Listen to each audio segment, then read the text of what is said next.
On a toujours dit que celui qui ne connaît pas l'histoire est destiné à commettre les mêmes erreurs. Et moi, je vais ajouter que celui qui ne connaît pas l'histoire peut difficilement connaître les mêmes succès. Donc allons-y. Encara Messi, encara Messi, encara Messi, encara Messi, encara Messi, encara Messi, encara Messi. Aujourd'hui, j'ai décidé de faire un voyage dans le temps et de revenir, de récupérer l'époque du Barça de Pep Guardiola, de récupérer et de revenir en arrière. Cette époque magique, la meilleure époque de l'histoire du Barça et probablement la meilleure équipe du monde et peut-être aussi la meilleure équipe de l'histoire du football. Donc j'ai décidé de faire un voyage en arrière et commençons, hein. Tout d'abord, je tenais à dire que cette vidéo n'est pas faite pour débattre sur si ce Barça-là était le meilleur de l'histoire ou pas, et plutôt sur le fait que ce Barça de l'époque est le miroir sur lequel le Barça actuel doit se regarder, doit se voir. Car si on a réussi à gagner un sextuplé, un triplé, avec des matchs incroyables, un football incroyable, etc., c'est notamment grâce à la planification, grâce à la gestion du moment. Donc ce qu'il faut avoir clair dans la tête, c'est que c'est impossible de faire exactement pareil que cette fois. Mais ce qu'il faut faire, c'est s'approcher le maximum, le plus possible à cette gestion, cette façon de faire qu'on a fait auparavant. Et donc la clé, c'est de savoir comment on a fait pour devenir si grand, pour avoir un si beau football et avoir une si belle gestion. Et donc moi, sur cette vidéo, je vais me souvenir de tout ça et donner mon point de vue sur cette façon de faire. Et pour ça, je ne vais pas revenir à la saison 2008-2009, mais plutôt à la saison 2007-2008. Concrètement, en fin de saison, en 2008. Une saison dans laquelle le Barça avait fini en Ligue des Champions, était arrivé en demi-finale et s'était fait éliminer face à Manchester United. En Copa, s'était fait éliminer par Valence en demi-finale également face au Valence de Ronald Koeman. Et en Liga, avait fini à 18 points du Real Madrid. Je crois que le Barça était arrivé 3e, je crois, si je ne me trompe pas. Mais bon.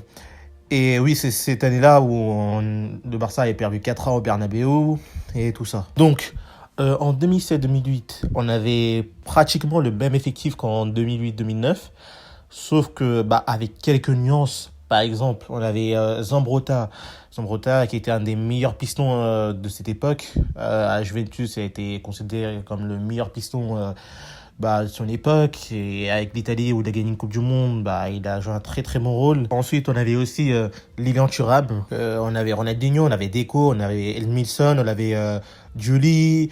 On avait beaucoup de joueurs, on avait beaucoup de très très bons joueurs, des stars en gros, des joueurs connus partout dans le monde, renommés, etc. Et Guardiola, quand il est arrivé, il a décidé quoi? Il a décidé de tous les virer. Je suis sûr que j'en ai oublié certains, mais déjà en mettant en avant les noms de Ronaldinho et Deco, ça nous fait voir que cette équipe, c'était une très très grande équipe, niveau nom, etc. Et Guardiola, il est arrivé, il a décidé de tous les virer. De plus, comme beaucoup de gens le savent, il voulait enlever d'effectifs, voulait sortir d'effectifs Samuel Eto'o, mais il n'a pas pu et il a décidé de garder. Et n'empêche, ligne par ligne, le bloc de l'équipe restait toujours la même. Il y avait Valdés, il y avait Marquez, il y avait Silvinho, Puyol, Xavi, Iniesta, Will Johnson, Messi, Eto'o, etc., etc. Et donc dans l'ensemble, c'était pratiquement la même équipe. Donc pour tous ceux qui disent que Guardiola, oui, il a gagné parce qu'il y avait Messi, Xavi, Iniesta, je sais pas qui, etc. Déjà, la première chose qu'il faut leur dire pour détruire leurs arguments débiles pratiquement, c'est que ces mêmes joueurs, Messi, Xavi, Iniesta, et plus Deco, Ronaldinho, etc., étaient présents la saison précédente. Donc c'était pratiquement la même équipe. Et à la saison précédente, qu'est-ce qui s'est passé? Ils sont perdus en Ligue des Champions en demi-finale par Manchester United. Ils sont fait éliminer de la Copa et ils sont arrivés à 18 points du Real Madrid en Ligue 1.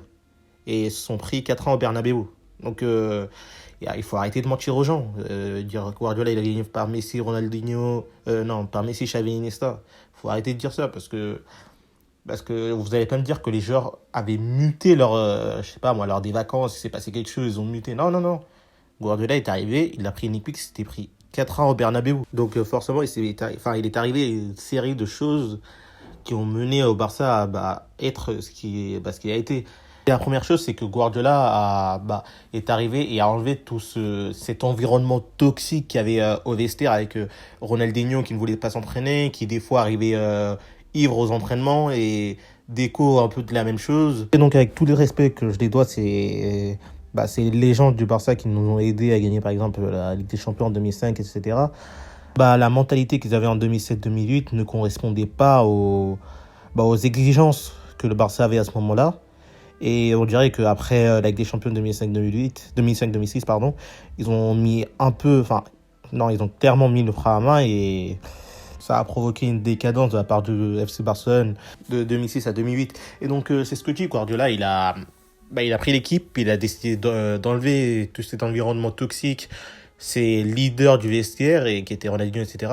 Il a décidé de les enlever parce que à cause de la mentalité, le manque d'intensité, tout ça.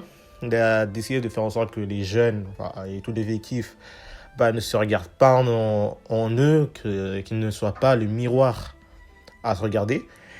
Et il a décidé de changer les leaders, de les virer, etc. Et donc, qu'est-ce que ça a provoqué?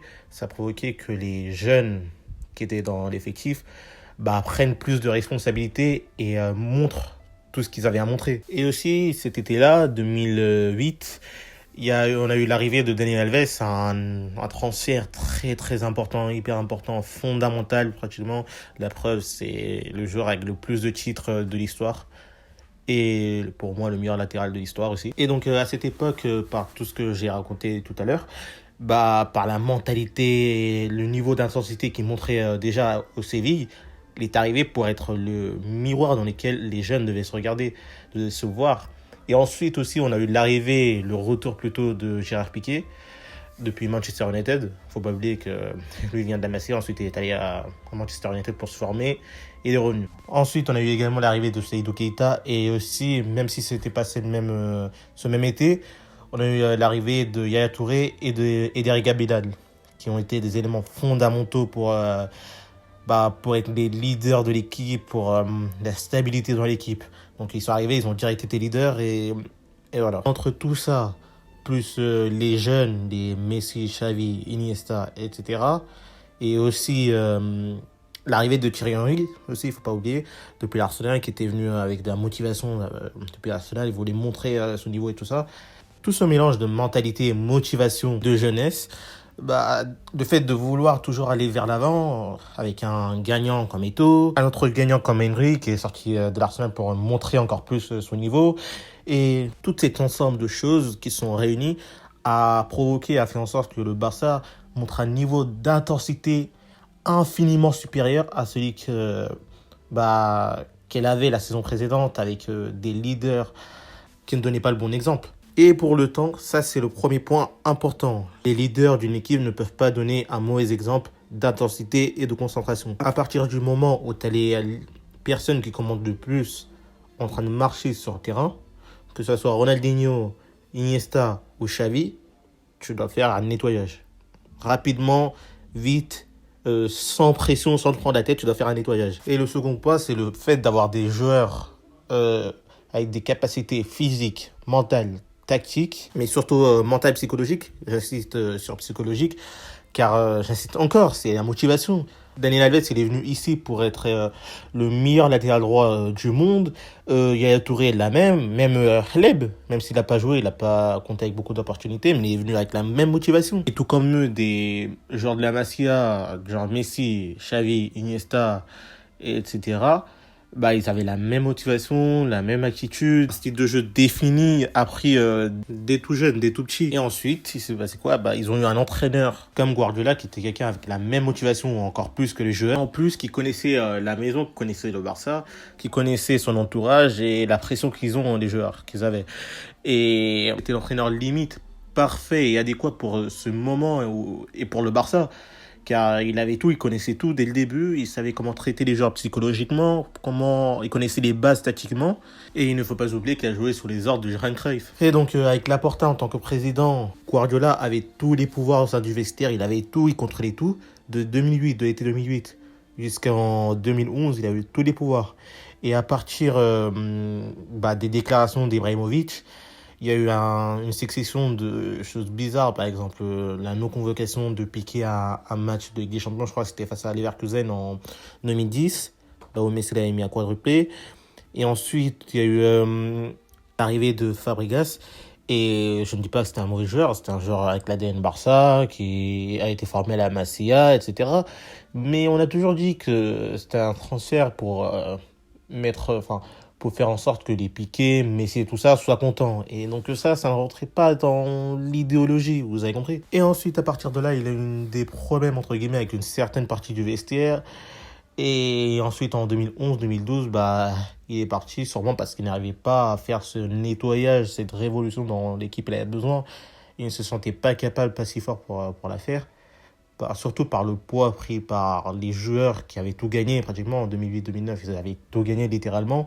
2009-2010, ils avaient gagné la Liga. 2010-2011, Ligue des Champions, Liga, etc.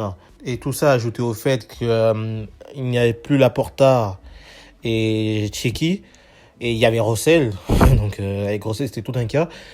Bah, il a décidé de s'en aller et de rejoindre le Bayern Munich. Et en gros, dans tout ça, ce qui a fait que le Barça soit comme il a été, bah, c'est surtout un entraîneur avec de la capacité mentale et motivé. C'est surtout ça. Et bah, comme l'a été aussi Luis Enrique à son époque.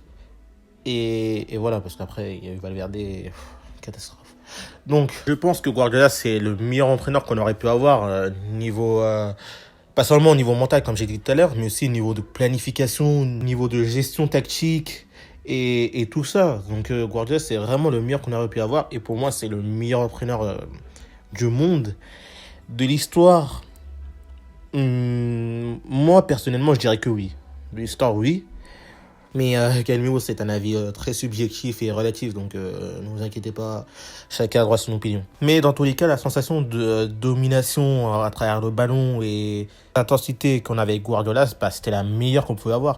Avec Luis Enrique, oui, on s'est approché, oui, mais avec un jeu plus vertical, etc. Mais il faut dire qu'il avait un effectif un peu plus vieux et une différente façon de jouer. Mais on s'est approché avec Luis Enrique, c'était vraiment pas mal, c'était magnifique pratiquement. Et donc c'est ça, c'est ce qui nous a fait gagner, c'est le fait que les joueurs soient entre guillemets, je dis bien entre guillemets, soumis à l'entraîneur. C'est que l'entraîneur ait tous les pouvoirs, plus une direction qui aide l'entraîneur et qui lui propose un style de jeu.